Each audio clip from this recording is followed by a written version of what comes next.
प्यारे बच्चों, अपने और अपने परिवार को सुरक्षित रखते हुए हम लोग अपनी पढ़ाई को भी जारी रखेंगे और इसी क्रम में आज हम लोग परिमेय संख्याओं के बारे में जानकारी हासिल करेंगे। परिमेय संख्याएं जिसे हम अंग्रेजी में रेशनल नंबर कहते हैं। इसके अलावा समतुल्य परिमेय संख्याएं क्या होती हैं, परिमेय संख्या का मानक रूप क्या होता है, समतुल्य परिमेय संख्याओं की पहचान कैसे करते हैं, छोटी और बड़ी परिमेय संख्याओं की पहचान कैसे करते हैं, ये छोटे छोटे टॉपिक हम लोग आज पढ़ेंगे। तो सबसे पहले हम लोग शुरू करते हैं परिमेय संख्याओं के बारे में कि परिमेय संख्याएं क्या होती हैं। मैं आपको बता दूं, मैंने आपको पीछे एक वीडियो डाला था नंबर सिस्टम का, जिसमें हमने आपको तरह तरह की संख्याओं के बारे में बताया था। तो इस वीडियो को देखने से पहले एक बार उस वीडियो को ज़रूर देख लीजिएगा। परिमेय संख्याएं यानी रेशनल नंबर्स जो रेशियो में लिखे जाते हैं। दो पूर्णांकों का अनुपात P/Q या दो संख्याएं जिन्हें हम P/Q के रूप में लिखते हैं, जहां Q का मान 0 नहीं हो सकता। अब इस चिन्ह का क्या मतलब है? नॉट इक्वल टू यानी बराबर नहीं हो सकता। तो दो पूर्णांकों का अनुपात P/Q जहां Q का मान 0 नहीं हो सकता है, परिमेय संख्याएं कहलाती हैं। तो ध्यान रखेंगे यहाँ पर। अब देखिए, समझने वाली चीज़ ये है यहाँ पर कि हमने बोला है दो पूर्णांकों का अनुपात। तो पूर्णांकों का अनुपात, और पूर्णांक क्या होते हैं? ऋणात्मक संख्याओं सहित पूर्ण संख्याओं को पूर्णांक कहते हैं। यानी पूर्णांकों में ऋणात्मक संख्याएं भी आ जाती हैं, धनात्मक भी आ जाती हैं और शून्य भी आ जाता है।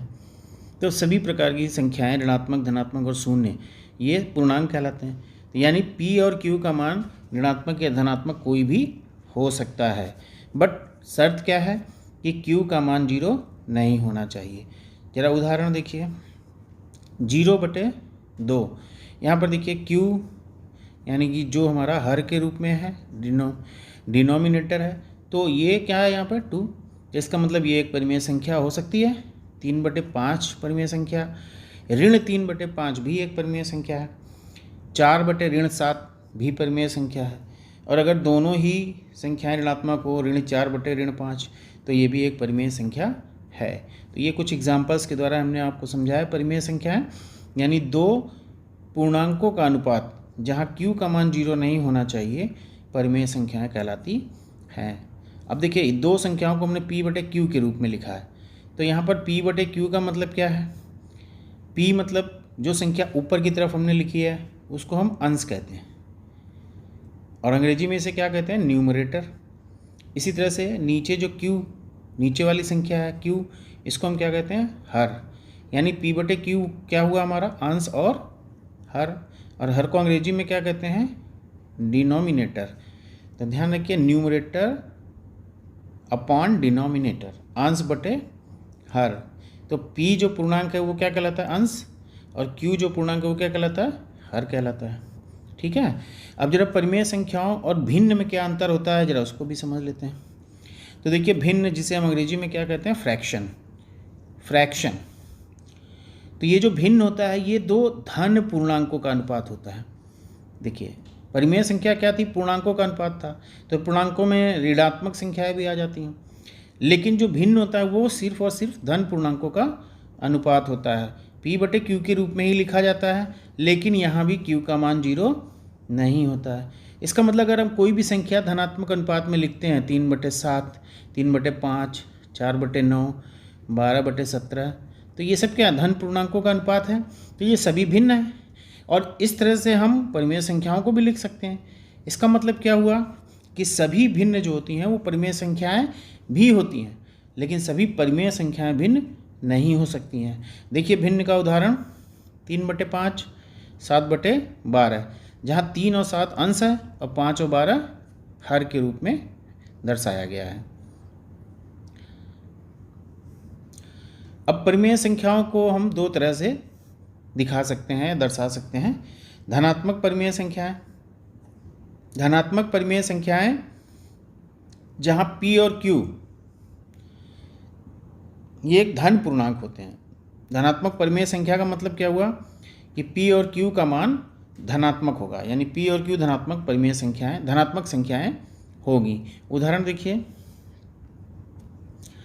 2/7 यहाँ अंश और हर दोनों धनात्मक संख्याएं हैं, 4/9 अंश और हर दोनों धनात्मक संख्याएं हैं। इसी तरह से जो दूसरी टाइप की परिमेय संख्या हो सकती है वो क्या है, ऋणात्मक परिमेय संख्या।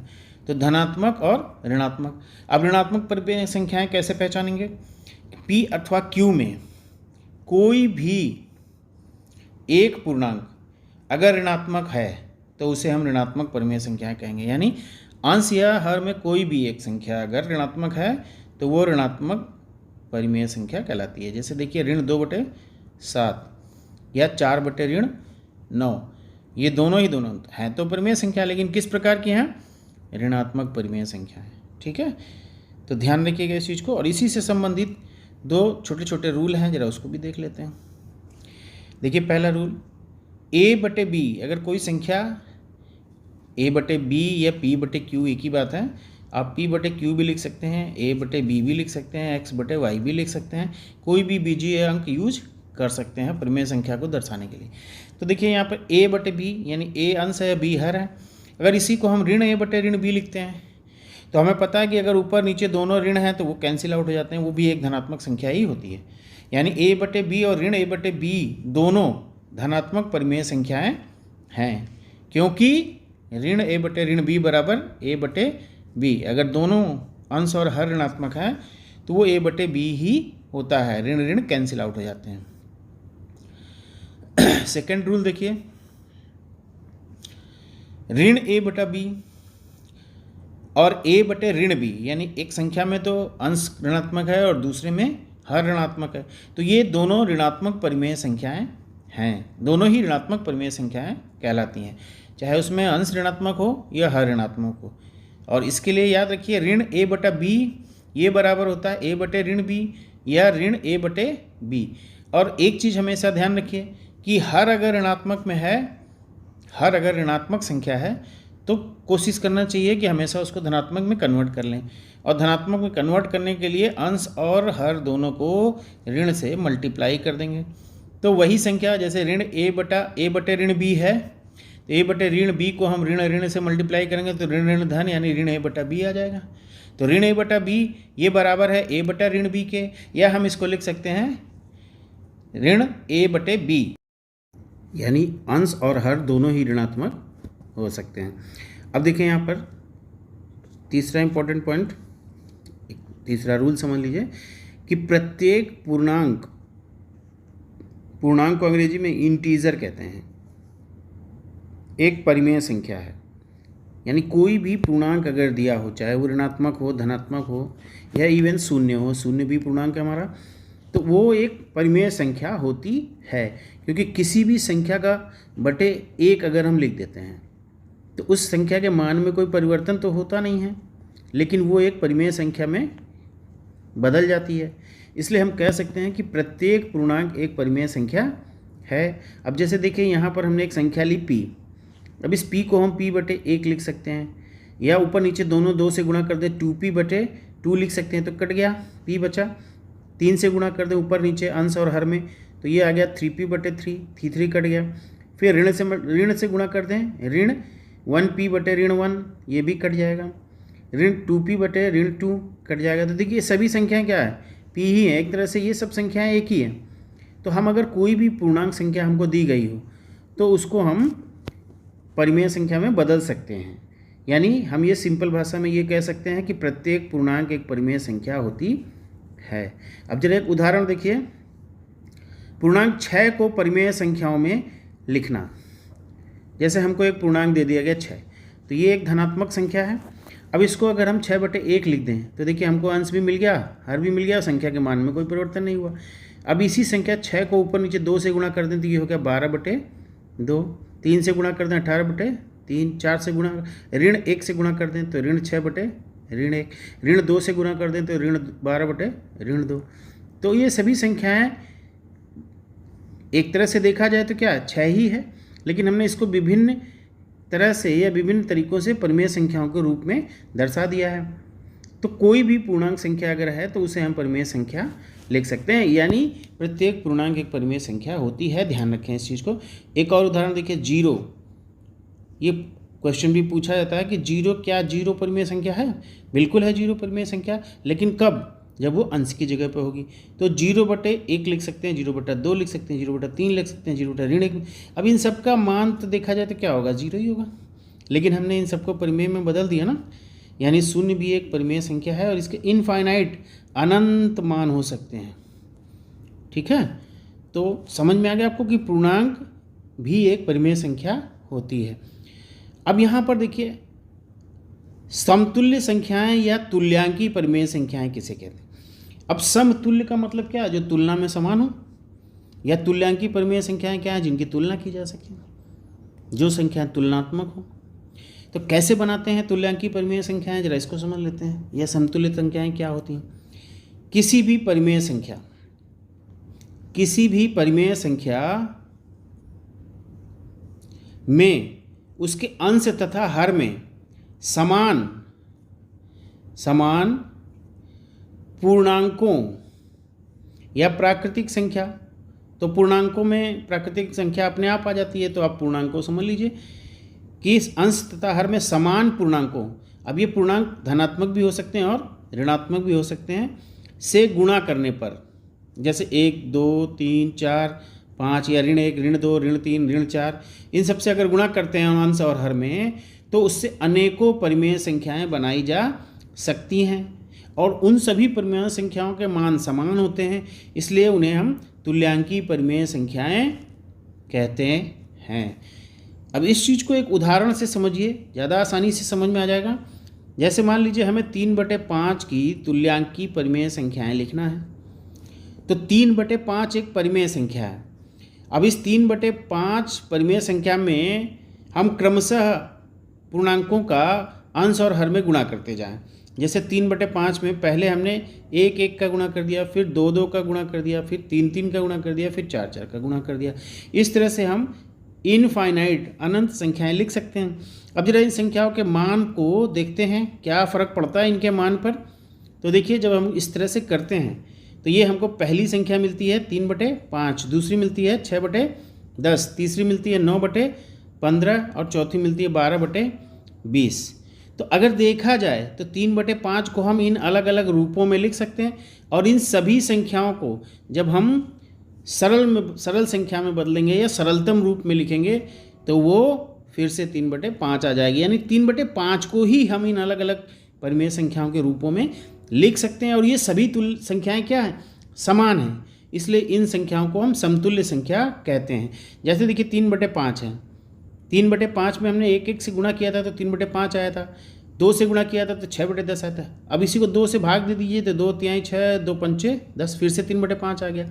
ये 3 से दे दीजिए तो 3/5 आ गया। ये 4 से दे दीजिए तो 3/5 आ गया। तो गुणा करते हैं तो हमको तुलनात्मक परिमेय संख्या मिलती चली जाती हैं, और वही अगर उल्टा कर दें तो हमें फिर से वही संख्या मिल जाती है। इसका मतलब क्या है कि 3/5 की ये सभी संख्याएं समतुल्य संख्याएं कहलाती हैं। इसी तरह से एक और एग्जाम्पल देखिए, उदाहरण देखिए, 4/5। अब यहाँ देखिए अंश हमारा है 4 और हर है ऋण 5। तो अंश और हर में क्रमशः 1, 2, 3, 4, 5 या ऋण 1, ऋण 2, ऋण 3, ऋणात्मक या धनात्मक किसी भी संख्या से आप गुणा कर सकते हैं, लेकिन शर्त यह है कि अंश और हर दोनों में होना चाहिए। देखिए पहला है 4×1 ऋण 5×1, 4×2 ऋण 5×2, 4×3 ऋण 5×3, 4×4 ऋण 5×4। तो मान कितना आया, 4/5, 8/10, 12/15, 16/20। अब इसको इधर हमने गुणा किया था, इधर भाग दे दें तो ये क्या आ जाएगा, 2 से भाग देंगे तो 4/5 आ जाएगा फिर से, और ये 4/5 आ जाएगा। 3 से भाग देंगे, 4 से भाग देंगे 4/5 आ जाएगा।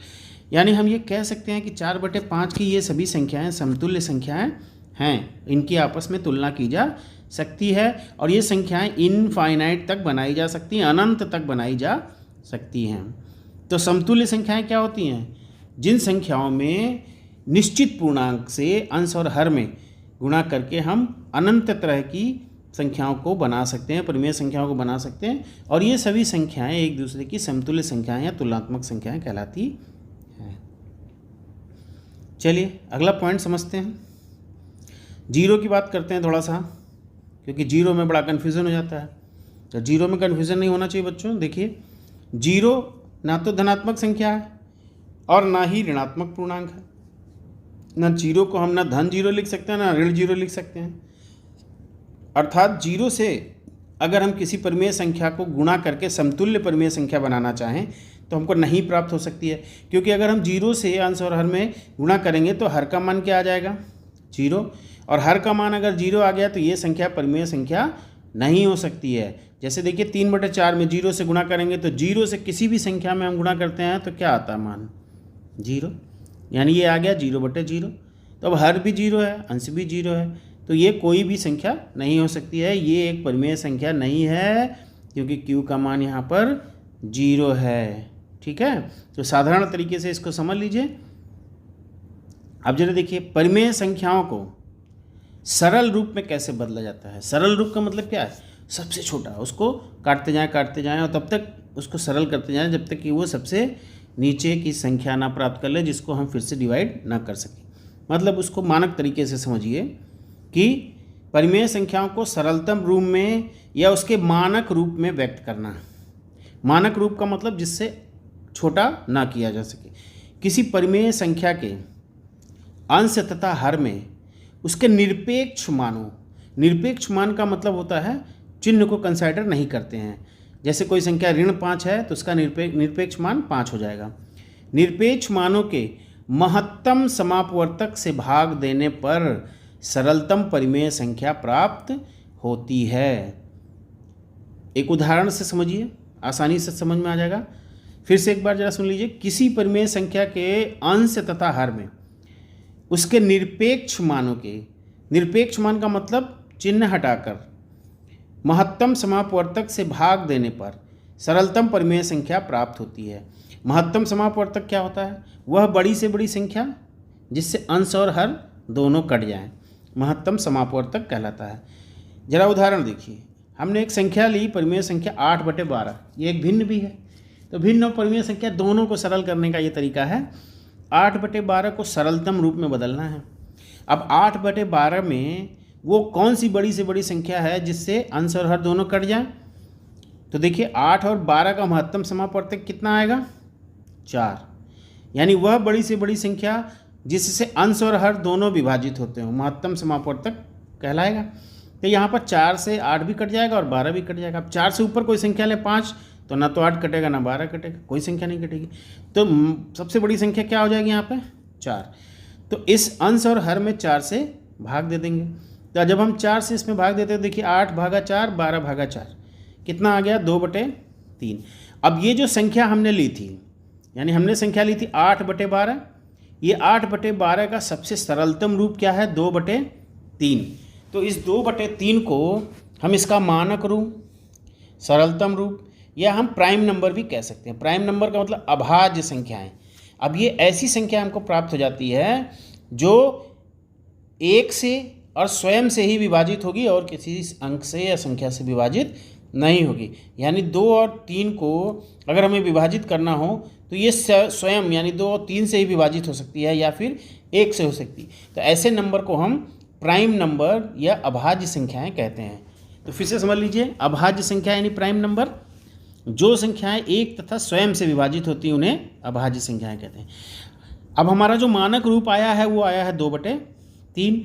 अब इस 2/3 का अगर हम महत्तम समापवर्तक निकालें तो सिर्फ और सिर्फ एक ही संख्या हमको मिलती है और वो होती है 1। क्या होती है, 1, यानी ये अंश और हर 1 से विभाजित हो जाएगा। तो ऐसी संख्याओं को सह अभाज्य संख्याएं भी कहते हैं, यानी सह अभाज्य संख्याएं, क्योंकि इनका अंश और हर का महत्तम समापवर्तक 1 होता है। तो जब किसी परिमेय संख्या का अंश और हर का महत्तम समापवर्तक सिर्फ और सिर्फ 1 हो तो ऐसी संख्याओं को सह अभाज्य संख्याएं भी कहते हैं। तो देखिए यहाँ 2 तरह की संख्याएं आई, प्राइम नंबर और सह अभाज्य संख्या। तो प्राइम नंबर क्या है, जो संख्याएं 1 और स्वयं से विभाजित हो, और सह अभाज्य संख्या क्या है, वह परिमेय संख्या जिसमें अंश और हर का महत्तम समापवर्तक सिर्फ और सिर्फ 1 हो। ऐसी संख्याओं को सह अभाज्य संख्या कहते हैं। ठीक है, चलिए आगे चलते हैं, एक दूसरा उदाहरण लेते हैं। उदाहरण 49/63 63 49/63 49/63 को सरलतम रूप में बदलना है। तो अब सरलतम रूप में बदलने के लिए हम ये देखते हैं कि इसका महत्तम समापवर्तक निकालिए। महत्तम समापवर्तक निकालिए या अपने दिमाग में कैलकुलेट करते जाइए कौन सी ऐसी संख्या है जिससे दोनों कट जाएंगे। तो 49 और 63 का महत्तम समापवर्तक निकालते हैं तो हमको क्या मिलता है 7। 7 वो संख्या है जिससे अंश और हर दोनों कट जाएंगे और ये सबसे बड़ी संख्या है, इसके ऊपर कोई भी संख्या से ये दोनों संख्याएं नहीं कटेंगी। तो ये महत्तम समापवर्तक हमारा 7 आ गया। अब इस 7 से 49 और 63 को भाग दे दीजिए और हमको इसका मानक रूप 7/9 मिल जाता है। तो 7/9 जो सिर्फ एक और स्वयं से विभाजित होगा यानी प्राइम नंबर्स हैं, तो ये सरलतम, मानक, अभाज्य, सह अभाज्य रूप हमको प्राप्त हो जाता है। ठीक है। अच्छा, जरा एक छोटा सा रूल है, जरा उसको देख लेते हैं। रूल क्या है? वो जो हमने अभी बताया है आपको वही चीज़ें हैं यहाँ पे। तो देखिए, परिमेय संख्या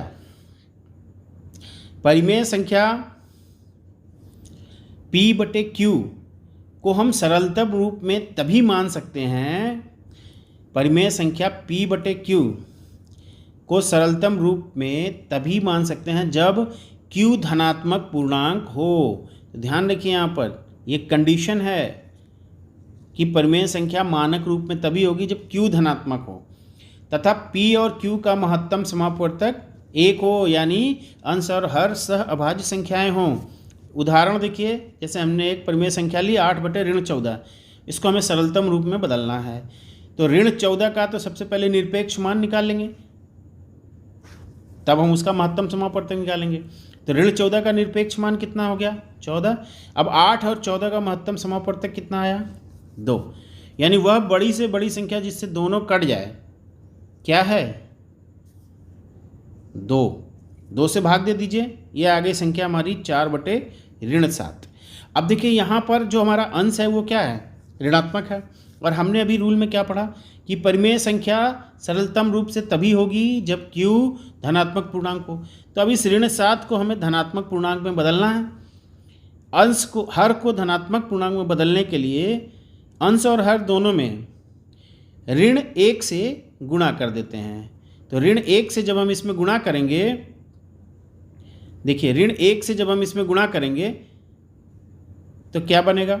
हर को धनात्मक करने के लिए अंश और हर में ऋण से गुणा कर देंगे।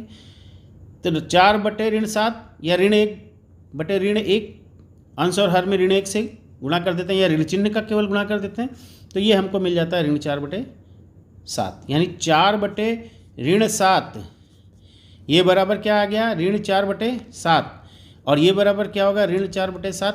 जैसा कि अभी हमने पीछे आपको बताया था कि अंश और हर में कोई भी धनात्मक ऋणात्मक हो तो हम उसको ऋण 4/7 इस तरह से दर्शा सकते हैं, यानी अंश और ऋण हर दोनों ऋणात्मक हो सकते हैं।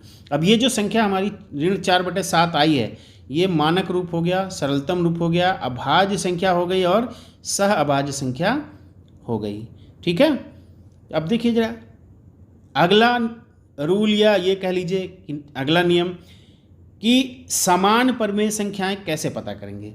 जैसे मान लीजिए आपको 2 परिमेय संख्याएं दे दी जाए।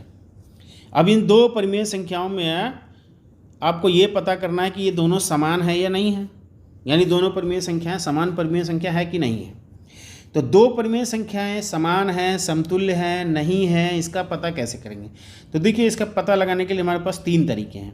एक तो दोनों परिमेय संख्याओं को सरलतम रूप में बदल लें, या दोनों परिमेय संख्याओं के हर को समान कर लें, बराबर कर लें, या फिर उन दोनों परिमेय संख्याओं का तिरछा गुणा करके बराबर कर लें। तो इन तीनों तरीकों को हम एक एग्जाम्पल के द्वारा आपको समझाते हैं। ध्यान से समझिएगा इस चीज़ को। देखिए, हमने एग्जाम्पल लिया यहाँ पर ऋण 8/14 तथा 12/21। आपको ये प्रूव करना है कि क्या ये दोनों परिमेय संख्याएं समतुल्य परिमेय संख्याएं हैं या नहीं। तो पहला नियम हम लोग अप्लाई करते हैं सरलतम रूप में बदलने पर। तो सरलतम रूप में बदलने के लिए हमने आपको बताया था कि अंश और हर में महत्तम समापवर्तक से भाग देते हैं। 8 और 4 का ऋण 8 और ऋण 14 का महत्तम समापवर्तक 2। इसी तरह 12 और 21 का महत्तम समापवर्तक 3 है। तो ऋण 8/14 को 2 से भाग दे दीजिए और 12/21 के अंश और हर को 3 से भाग दे दीजिए। तो ये कितना आ गया? ऋण 4/7 और 12 और 21 का सरलतम रूप आ गया 4/7। अब देखिए ऋण 4/7 ऋण 4/7 ये बराबर क्या हो गया, 4/7 ही तो कहलाएगा, क्योंकि ऋण ऋण कैंसिल आउट हो जाएगा। तो अब ये 4/7 और ये 4/7 दोनों बराबर हो गया। इसका मतलब क्या है कि दोनों संख्याएं समतुल्य संख्याएं हैं, दोनों संख्याएं समान है। ऋण 8/14 बराबर है 12/21 के। ठीक है। अब हर को समान बना के दूसरा नियम देखते हैं। इसमें पहला तो हमने समझ लिया सरलतम रूप में बदलकर, दूसरा है हर को समान बनाकर। हर को समान बनाने का मतलब क्या है कि हर को एक बराबर संख्या में बदलना है। तो जब भी हम हर में किसी संख्या को गुणा करके बराबर करेंगे तो उसी संख्या से अंश में भी गुणा होगा। तो हम एक ऐसी संख्या चुनते हैं जिससे हर बराबर हो जाए। अब जैसे ऋण 8/14 है और 12/21 है, तो ऋण 8/14 को हम 3 से गुणा करते हैं और 12/21 को 2 से गुणा करते हैं। गुणा करने पे क्या होगा, देखिए ऋण 8/14 गुणे 3/3, यानी अंश और हर में 3 से हमने गुणा कर दिया, ये देखिए। इसी तरह 12/21 को 2 से गुणा कर दिया, तो कितना मान आ गया, ये आ गया 24/42। ऋण 24/42, ऋण 24/42 आएगा, लेकिन ऋण ऋण कैंसिल आउट हो जाएगा, तो बचा क्या 24/42। और 12/21 को 2 से जब गुणा करते हैं ऊपर नीचे तो कितना आता है 24/42। अर्थात दोनों ही परिमेय संख्याएं क्या है, बराबर हैं, यानी दोनों समतुल्य परिमेय संख्याएं हैं।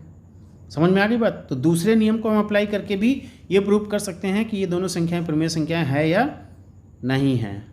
ठीक है। अब जरा तीसरा नियम अप्लाई करते हैं। इसमें तीसरे नियम को अप्लाई करते हैं तिरछा गुणा करके बराबर करने पर।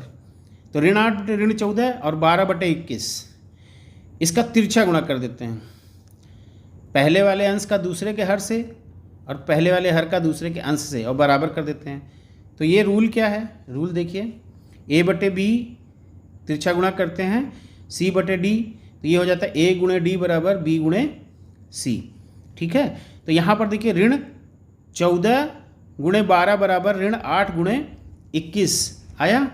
अब ऋण 14/12 का मान कितना आया, ऋण 168, और ऋण 8 × 21 का मान कितना आया, ऋण 168।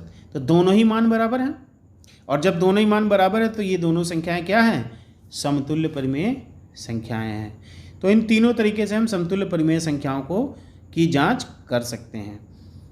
अच्छा, अब आपके लिए एक छोटा सा, अगर आप वीडियो को देख रहे हैं तो पूरे मन से देखिए और पूरा वीडियो देखिए, थोड़ा थोड़ा देख के ट्राई मत कीजिए। पूरा वीडियो आप देखेंगे तो आपको अच्छे से समझ में भी आएगा परिमेय संख्या। और इसमें हम आपको पिछले वीडियो का लिंक भी डाल देंगे संख्याओं के ज्ञान वाला, तो थोड़ा सा आप संख्याओं को भी उसको वॉच करके तब इसको देखिएगा।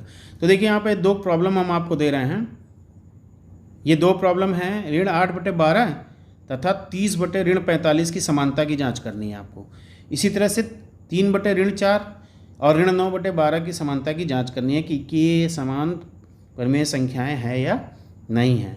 तो अगर हमारे वीडियो में आप पहली बार देख रहे हो तो हमारे इस चैनल को लाइक, शेयर और सब्सक्राइब करना मत भूलिएगा। आपके सहयोग का आकांक्षी हूँ। धन्यवाद। परिमेय संख्याओं में छोटी तथा बड़ी परिमेय संख्याओं का पता लगाना। अब देखिए अगला रूल हम लोग देखते हैं कि अगर 2 परिमेय संख्याएं दी हों तो उसमें कौन छोटी परिमेय संख्या और कौन बड़ी परिमेय संख्या, ये कैसे पता लगाएंगे। तो देखिए छोटी बड़ी परिमेय संख्या के लिए हम लोग ग्रेटर देन और स्मॉलर देन साइन का प्रयोग करते हैं। जो संख्या बड़ी होती है उसकी तरफ मुंह को खुला रखते हैं, यानी ये बड़ी संख्या, और जो संख्या छोटी होती है उसकी तरफ, जहाँ पर ये दोनों लाइनें जुड़ती हैं, ये पीछे वाला हिस्सा, ये छोटी संख्या को प्रदर्शित करता है। अब चिन्ह को अगर हम इस तरह से प्रयोग करते हैं, बड़ी संख्या, और इस चिन्ह को प्रयोग करते हैं, तो इसका मतलब है कि ये संख्या पहली वाली संख्या दूसरी वाली संख्या से बड़ी है। और अगर इस तरह से लिखते हैं तो बाद वाली संख्या पहली वाली संख्या से बड़ी है। कान इधर से पकड़िए उधर से पकड़िए, बात वही है। मतलब कहने का ये है कि जो बड़ी संख्या है उसको आपको खुले मुंह की तरफ लिखना है, और जो छोटी संख्या है उसको पीछे की तरफ लिखना है। तो इस चिन्ह को ग्रेटर देन या स्मॉलर देन कहते हैं। इन चिन्हों का प्रयोग किया जाता है।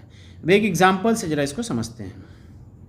देखिए, अब इन चिन्हों को प्रयोग करके बड़ी छोटी का पता लगाने के लिए भी हम 2 सिंपल नियम का प्रयोग कर सकते हैं, विधियों का प्रयोग कर सकते हैं। पहला है हर को समान करके, यानी दोनों परिमेय संख्याओं के हर को समान कर लें। ध्यान रखिए Q का मान पॉजिटिव होना चाहिए। दूसरा तिरछा गुणा करके ध्यान रखिए Q का मान पॉजिटिव होना चाहिए, यानी हर धनात्मक होना चाहिए। तो मैंने आपको पहले भी कहा था कि अगर किसी परिमेय संख्या में हर ऋणात्मक है तो उसमें ऊपर नीचे ऋण से गुणा करके उसको धनात्मक कर लेते हैं। उदाहरण देखिए, ऋण 5/4 तथा 7/9 में कौन सी परिमेय संख्या बड़ी है? तो बड़ी और छोटी पता लगाना है इसमें आपको। तो पहले वाले नियम को हम अप्लाई करते हैं हर को समान करके। तो हर को समान करने के लिए हमें दोनों में किसी न किसी संख्या का गुणा करना पड़ेगा। तो ऋण 5/4 में 9 से गुणा करते हैं और 7/9 में 4 से गुणा कर देते हैं, तो हमको बराबर संख्या मिल जाएगी हर में। तो देखिए गुणा करने पे क्या होता है, गुणा करने पर ऋण 5/4 गुणे 9/9, अंश और हर में 9 का गुणा, ये आ गया ऋण 45/36। इसी तरह से दूसरी परिमेय संख्या ऋण 7/9 में 4 से गुणा कर देंगे ऊपर नीचे, ये आ गया ऋण 28/36। तो अब देखिए यहाँ पर हर हमारा समान हो गया 36, लेकिन जो हमारा अंश है वो क्या है, ऋण 45 और ऋण 28। अब इन दोनों में ऋण 45 और ऋण 28 में जो संख्या बड़ी होगी वही हमारी बड़ी परिमेय संख्या कहलाएगी। तो ऋण 45 और ऋण 28 में कौन बड़ा? तो ऋणात्मक संख्या में जब ऋण लगा हो संख्या में तो छोटी संख्या बड़ी होती है, यानी ऋण 28 ऋण 45 से बड़ी संख्या है। तो इसका मतलब क्या हुआ कि ऋण 28/36 ये बड़ी परिमेय संख्या है ऋण 45/36 से, और ऋण 28/36 किससे आया? 7/9 से। इसका मतलब क्या है कि ऋण 7/9 बड़ी संख्या है ऋण 5/4 से। तो इस तरह दोनों परिमेय संख्याओं के हर को समान करके हम छोटी बड़ी संख्या निकाल सकते हैं। दूसरी विधि देखिए, सेकेंड मेथड, दूसरा तरीका क्या है ये पता करने का कि कौन सी संख्या बड़ी है और कौन सी छोटी है।